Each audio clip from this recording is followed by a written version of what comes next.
What is happening? Welcome to the Plus Pitch Podcast, your morning pitching podcast from pitcherlist.com. My name is Nick Pollack. Today is April 3rd, and yes, we're going to talk about baseball. Oh my gosh, I'm so excited because this podcast is going to be coming out at night moving forward on the weekdays. That is on Monday through Friday mornings. You will get this in the wee early hours of the night. But I'm on move-in day today, so I apologize for one more day watching this on YouTube and listening, of course, as a podcast a little bit later. However, we got to talk about Landon Roop, and let's have a group chat about him now. So Landon Roop came out hot. It was gorgeous. It was striking out the side against the Astros. I literally was in a 12-team league where I was debating, do I want to stash Roop after this start or not? And I knew to myself, like, Roop is going to have a good game. Everyone else is going to want him. I'm not going to be able to get him. So after that 3 strikeout inning, I just went and got him. And the end result was 4 innings, 300 runs, 4 hits, 4 walks, and 8 Ks. So after that first inning, it's 3 innings of 300 runs, 4 hits, 4 walks, and 5 Ks, right? Not exactly what you want to see. I love what he is doing, and I feel as if this was treated a little bit like a debut in a way. Roop is holding on to that rotation spot. Birdsong is dealing with the blister, or not the blister, I'm sorry, the fingernail. They have him in the pen. We can see the potential here. It's very sinker sweeper, Tanner Houck-esque in the big extreme of the breaking ball and the sinker from the right side. But what I think is different about Roop is that he does have a good changeup against lefties. He does have a cutter that he can throw against lefties too. He faced the Astros, who are super right-handed focused. And that's why you saw all these curveballs and these sinkers. These curveballs really are sweepers, and they're fantastic. 11 over 34 whiffs on it. Massive horizontal break. And the sinker, I think, is a very good pitch inside. 20 inches almost of horizontal run. We're talking like 3 feet difference between where the sweeper ends up and where the sinker ends up. It's really fun. I think the command is going to get better as he gets more opportunities with this. I do not see him as a 4-walk guy. I see him as someone who's going to consistently get whiffs. The question to me is if he's going to adapt and add the cutter and the changeup effectively moving forward. I love the situation with San Francisco. San Francisco is a good defense. It's a good home park. And it's just generally a solid team to pitch on right now where they will let their pitchers go deeper. 83 pitches here. I like this for Roop. I think you should be adding him in all 12-teamers. And I would love to go with him for his next start against the Reds. I don't think this 4-walk performance is what we'll get moving forward. Garrett Crochet is dope and makes us feel dope. So is Paul Skeens and Zach Wheeler. Oh, such fun stuff there. You don't need me. Zach Gallen had an incredible start. 6.2 innings of 0 runs, 3 hits, 0 walks, 13 strikeouts against the Yankees. There was a very interesting image, I think, posted inside of our Discord that was saying, all right, who's going to give in here? Because the Yankees as an offense have been absolutely terrible against Gallen. And yeah, we see it once again. Zach Gallen didn't get the golden goal because, of course, Zach Wheeler had to go 25 whiffs, but 24 whiffs and 46% CSW in 101 pitches is absolutely bonkers. Gals, wake up. I've been so negative about Zach Gallen. I've been saying I think the decline is coming. I see the 126 whip last year. I see the fastball that constantly gets hit, and really just the death ball being so good. But the thing is, when that death ball is that good, that is the curveball, it is... I mean, it really sets the tone for us. It was a 60% CSW across 30 thrown. He's also getting extra vert now. This 4-seamer was like a 17-inch vert 4-seamer, which is already good, but there wasn't really anything else attached to it from velocity and from kind of sporadic location. But here, we got 19 inches of IVB, and this is from a lower arm angle. Like, this isn't one of those 4-seamers that is expected movement with it. Now, I don't love the command of it still. I know that sounds weird. He just threw a lot of these for strikes. The Yankees didn't know what to do because they were expecting the curveball as well. And the changeup actually did really well against lefties. It didn't have the highest strike rate, but it was spotted well. There was also some cutters in there too, and the slider. They helped. But really, this was a game of just the curveball dominating, and then the Yankees were on the heels with that curve.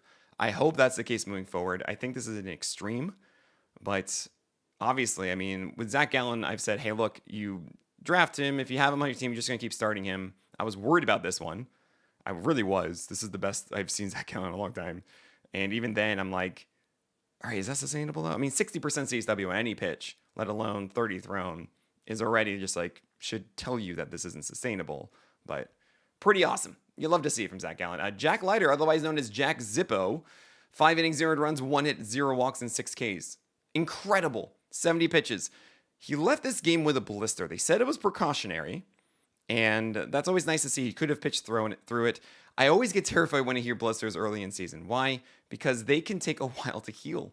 And if you don't heal them properly, it's just going to be a thing that bothers throughout the entire season. So I'm a little worried about it. I'm not going to do anything. If he's starting next time, I'm going to trust the Rangers. But I'm just going to let you know that I always like, oh, okay. The thing that we liked about Leiter in this one is that last year, Jack Zippo was throwing these four-seamers, and we thought, man, we should be getting more whiffs with these. But really what was going on either was tipping, which I really hate doing that kind of analysis. Sometimes it's correct, but I feel like it's like snake oil. It's like not really giving you much. It's just saying a shrug. But maybe that was the case. Or it was the fact that his secondaries didn't get strikes. He just couldn't put this thing over the plate to make guys not sit on the fastball. And what did he do here? He threw more sliders than four-seamers. He threw them 31 times for 44% usage. And he had 7 over 31 whiffs on it. He had a high strike rate on it, over 70%. And meanwhile, the four-seamers pulled back to just 21%. That's like half usage more from last year. And it worked.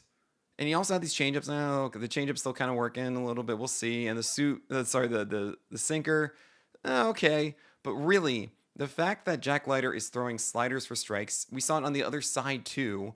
Hunter Green is looking as good as I've ever seen him. 100-mile-per-hour fastballs with, what do you know, tons of slider strikes. You can be a two-pitch pitcher if you can throw both the four-seam and the slider constantly for strikes, be in situations where you can throw more sliders than four-seamers and have that 70% strike rate. If you can do that, we've seen that from Jared Jones, from Spencer Strider, from Hunter Green, from Jack Leiter, and there are more. I know around here that have done this because both pitches can get whiffs and both pitches can get strikes. So you love to see it from Jack Leiter. I expect it's going to fail at one point, and at that moment, I'm really excited to see what he does. How does Jack Leiter respond once he goes through that adversity? But for now, yeah, we're holding on tight to Jack Leiter. And of course, Hunter Green, just seriously, guys, he had another amazing outing, 8 Ks in 7 innings. It was nuts. 100-mile-per-hour fastballs with 88 on the slider is just phenomenal. It's 12 miles per hour when you have to gear up so heavily for 100. It's different from going like 90 to 78. 100 to 88 means you just can't, there's more force you need to gear up for 100, which means then it's harder to pull back at 88. It's 12 for 27 whiffs on the slider, like duh. Oh my gosh. Anyway, we have Easton Lucas. You might not know who he is. He's for the Jays. He stepped in for Max Scherzer because they didn't really want to go with Jake Bloss quite yet, which makes sense. I think we'll probably see Bloss in May. I'm surprised it actually wasn't Yariel Rodriguez. But he got the gold star. I'm proud of him. It's nice. He doesn't really have anything that makes me excited. I don't know. I can't really tell you why he got 9 over 41 whiffs on his four-seamer. Sure, it has 17 inches of vert. It's 93. Doesn't have good extension, does not have good attack angle. Maybe it's just better vert than expected.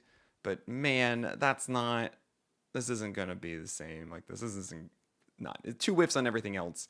Just so you guys know, of course, with Easton Lucas.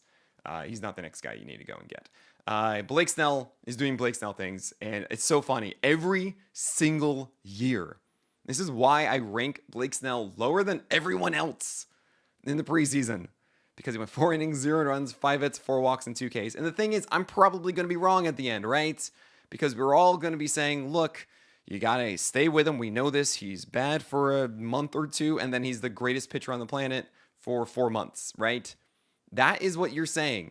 That if you have Blake Snell, you told yourself this, so just ignore it. If you have Blake Snell, you just ignore it, right? That's all you can do. Good luck. Good luck. He was 1.5 ticks down with just 4 whiffs on this, by the way, and only 3 for 10 strikes on the changeup. But, this is what we signed up for, right? Okay. Freddie Peralta looked as good as ever also. 8 innings of 1 run, 2 hits, 0 walks, and 8 Ks. Man, Peralta and Green and Leiter and Gallen, these guys that I've been like, okay, but is it actually going to be this good this year? I mean, yeah, they're killing it. We normally see Professor Chaos show up. Professor Chaos, if you don't know this about Peralta, it's when it's just kind of, a scatter plot. A Pollack, but not spelled incorrectly. Oh, actually, spelled incorrectly. That's with an OCK. That's wrong. But this is not that for Freddie Peralta. A 1.7 height adjusted VAA is an amazing flat attack angle. You love that. He's up a tick at 95. And he went 7 for 11 curves at his convenience. And I hope he can store it forever. I hope everyone got that pun in the roundup. But yeah, that was so good. 7 for 11 whiffs on the curveball is amazing.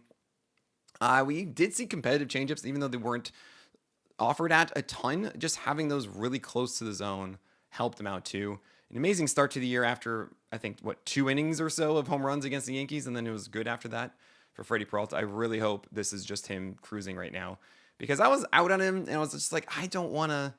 I see him as someone who is a cherry bomb who goes back and forth a bit, but generally doesn't start off this hot.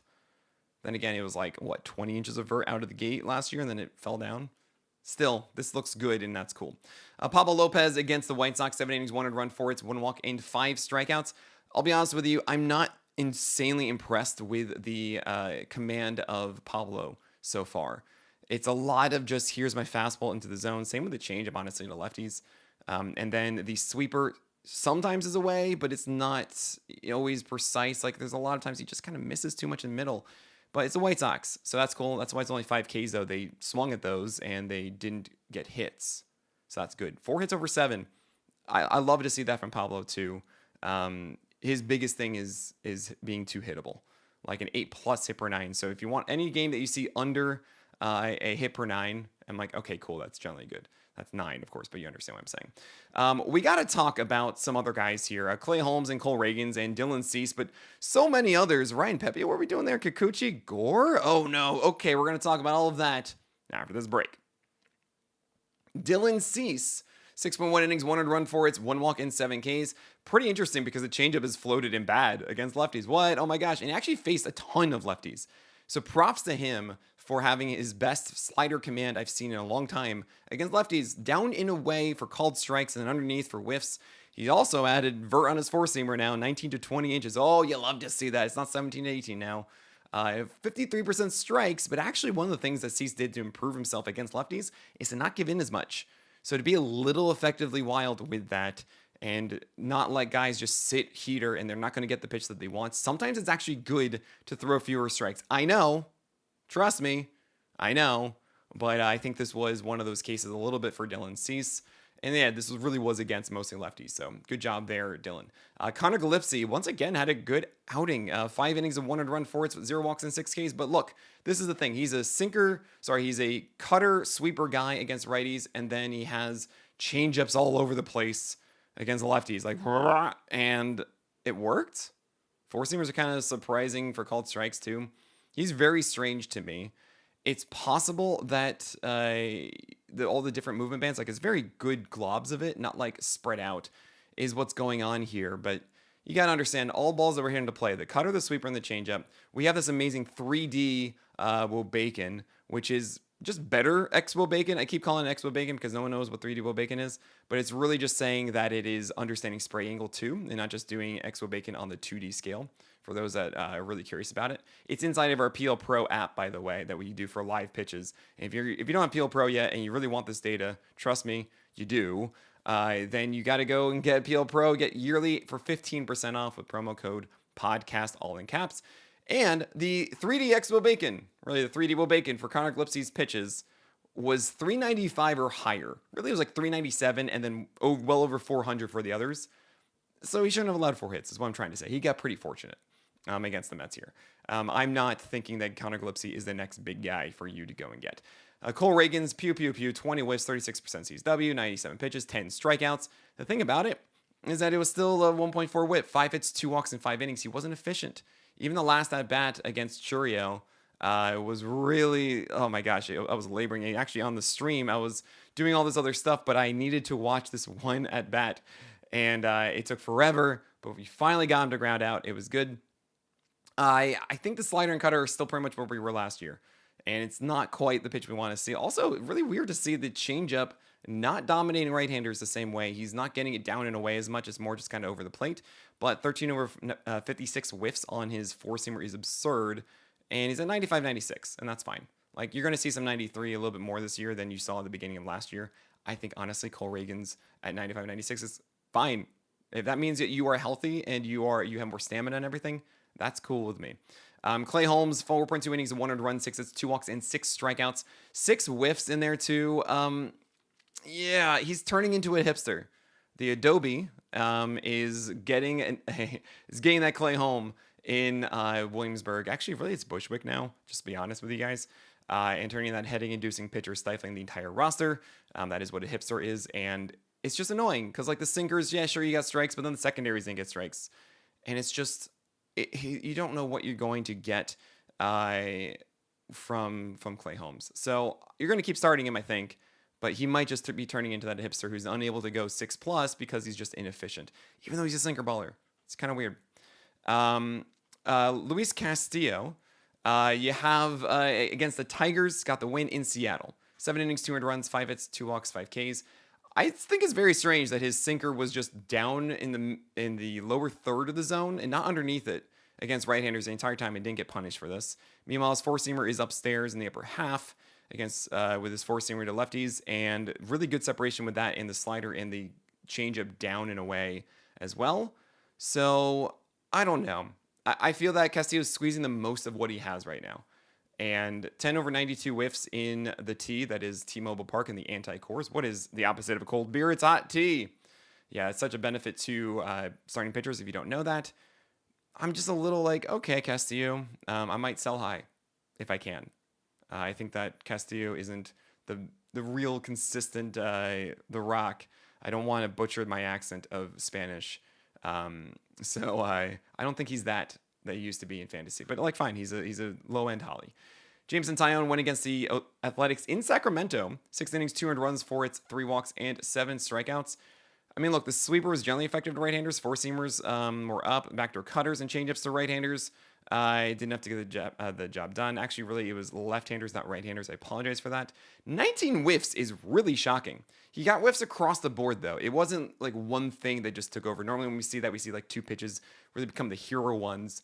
And I like the fact that he was a little bit more out of the zone. He wasn't 70+ strike rates with everything. 3 walks. But look, 6 innings, 7 Ks, 2 earned runs. We're okay with this. We're okay with the 117 whip, Taillon. I wonder if that's going to be an approach. I'll ask him. Well, I'll get you an answer. Ryan Pepio against the Pirates. 5 innings, 200 runs, 5 hits, 3 walks, 3 Ks. This wasn't the best version of Pepio, and I think he kind of got away with this one a little bit. 8 base runners, of course. 35% changeups is wild. But 90% strikes, I mean, he really just threw this into the zone. I was like, this is what I've got today.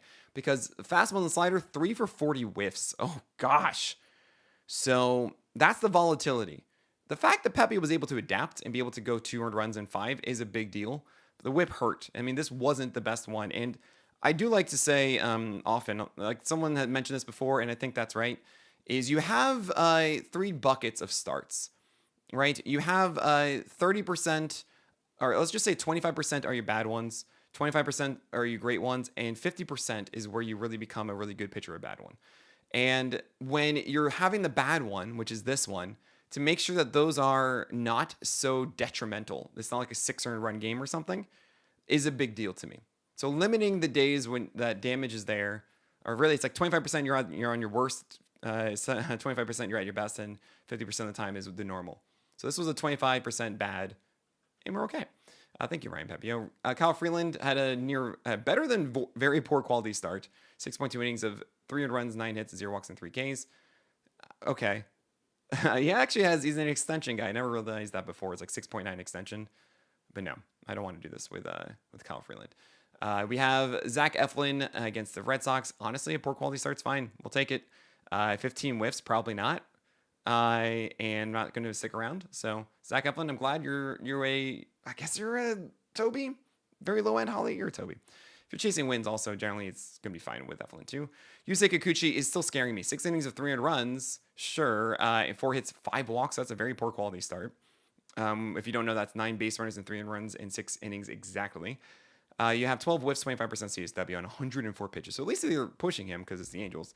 But the changeup was just 2 for 8 strikes. The slider was 10 for 38 called strikes, but then they hit it when they swung and they connected well. He's down in velocity a tick. He's down in vert as well. The curve was not effective. It was crushed. this is not the best version of Kikuchi, and I'm scared. I was scared last time against the White Sox. I'm scared against the Cardinals, and he's not going to get such good matchups moving forward. So if you have some of these like really exciting guys on your wire in a 12 teamer, you might want to make that swap. I'm just saying, like, you can keep rolling with this, and I'm sure Kikuchi's going to have some good stretches, and it could be great next time. And I get it completely, but he's getting into hipster territory. I mean, that's really where I put him in my rankings preseason as a hipster, and he's really proving that point. You have Tarek Skubal against the Mariners, really bad. A near very poor quality start. 5.2 innings, 300 runs, 6 hits, 3 walks, and 8 Ks. What's going on? But 23 whiffs. Like, okay, fine. Baseball's weird. Baseball's weird. And everything's fine. 10 whiffs each on his four-seamer and changeup. We are cool. Mackenzie Gore, though, oh man, I'm so sad. The slider was still very good, the new one, against lefties. It's just more about, all right, so like, are you still fine with righties? And you're not.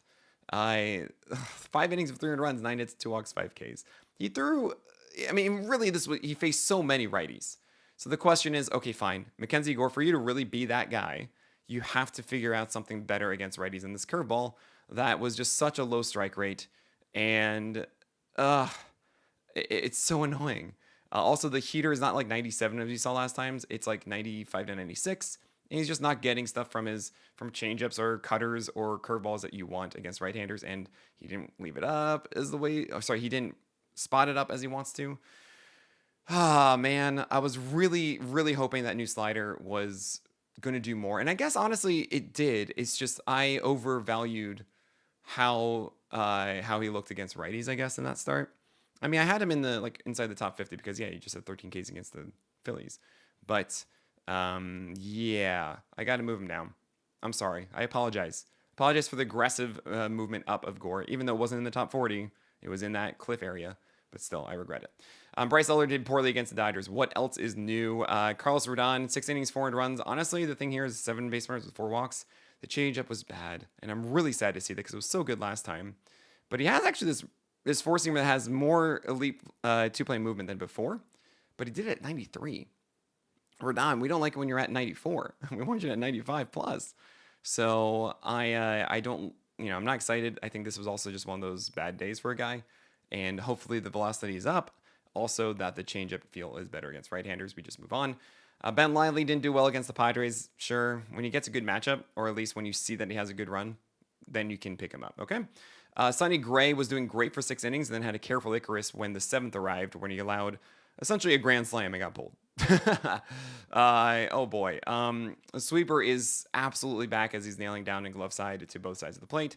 He is also setting 92, 93, not 90, 91, and things are cool there, so we just keep going with Sonny Gray. Jeffrey Springs is not all sunshine and rainbows. 3 innings and 4 runs, 5 hits, 4 walks, 3 Ks. Changeup did return 76% strikes, but it wasn't like really well spotted, and the 4-seamer was a little erratic, so fine. I think he's going to be back to normal next start, and maybe Sacramento's just not a good place to pitch, guys. Mitch Spence came in after he had a 92-mile-per-hour cutter. I want to see a little bit harder from the pen, and there wasn't really much else, so hopefully we get to see Spence start again, but if he does, then it probably won't be long, and it might be just too grueling until a couple weeks into that when he eventually does. Framber Valdez, 5 innings, 500 runs, 4 hits, 4 walks, 9 Ks. You got your strikeouts at least, and the curve is generally looking pretty good. But yeah, he faced a lot of right-handers. The sinker leaked over the plate. It's going to happen. That's the life of Framber Valdez, guys. Hopefully the changeup steps up a little bit more moving forward. And Sean Burke, so disappointing, but the things that I was afraid of from his first start showed up at my door against the Twins, where the velocity at least is 95 and not like 94, but it's not 96 plus, and had a terrible strike rate. The breaking balls that had whiffs back in the fall, as Zeno said, not good stuff pitches, but I was like, look, as long as he's getting that fastball upstairs, those are going to be generally whiff pitches because you were down. Yep, not getting good whiffs because the fastball wasn't good. So because of that, it's what happens. And Sean Burke is someone I'm not going to target until I see those elements really come to fruition or really just come together properly moving forward. So Sean Burke is not the guy that I want to hold on to at all in 12-teamers and 15-teamers. I feel like you could chase it, but you probably are better off just with a Toby instead of chasing this. All right, that is it for today. Thank you all so much for your support. Make sure you're watching this live on YouTube as well. If you want just a little extra element of seeing the roundup as I talk about it, and of course my lovely face. But that is it. So my name is Nick Pollack, and may your bounce be low and your strikeouts high.